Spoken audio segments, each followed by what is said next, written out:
Now, one of the most important things that a security supervisor can do is study the monthly alarm report. Because when you do study this document, it's going to allow you insight into things that may have been perceived as minor at the time that they had occurred. So, what 6 main things are we going to be looking for?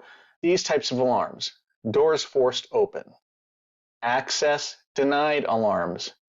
Are there any anti-passback violations? In other words, somebody who is not authorized to be in an area following somebody through their authorized access.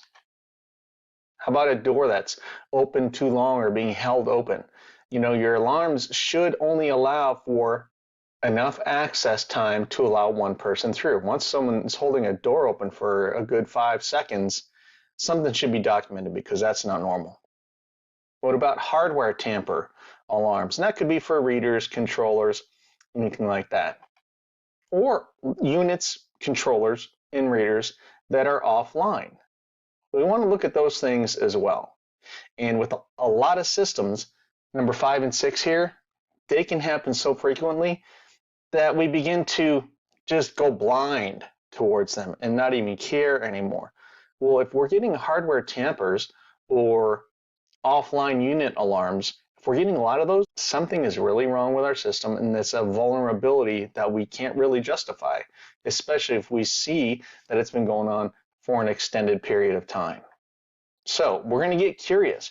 Now, just by having these reports either saved on the drives or archived, we can already be reactive. In other words, we become aware of an incident, we can go back and investigate it with this information.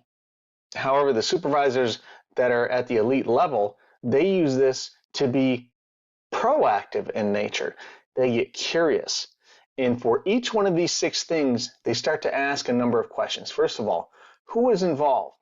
And after they get those names down, they say, hey, how often are they involved with alarms? And just make a note of it. Then they'll ask themselves, well, why did this alarm happen? Does it make sense? Yes or no? Just make the note. Then you can ask yourself, how often does it happen? And the reason why it's important is because up here, if you look at letter B, why did it happen? That might make sense on a standalone situation. But C, if it's happening a lot, then something's going on, and B doesn't matter anymore. D, what shift did it happen on? Just like letter A above, who was involved?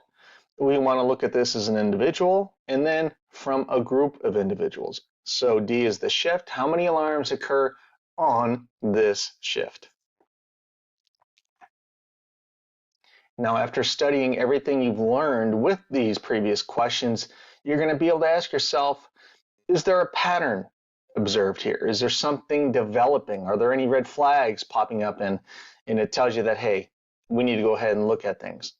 These reports are very important. Insurance companies have shown and provided data on previous robberies, larcenies, and thefts that show that the overwhelming majority of them are inside jobs. So that's either regular employees and staff of a company, agency, or corporation are stealing, or worse yet, the security staff are. So we need to be proactive, and this has to be done.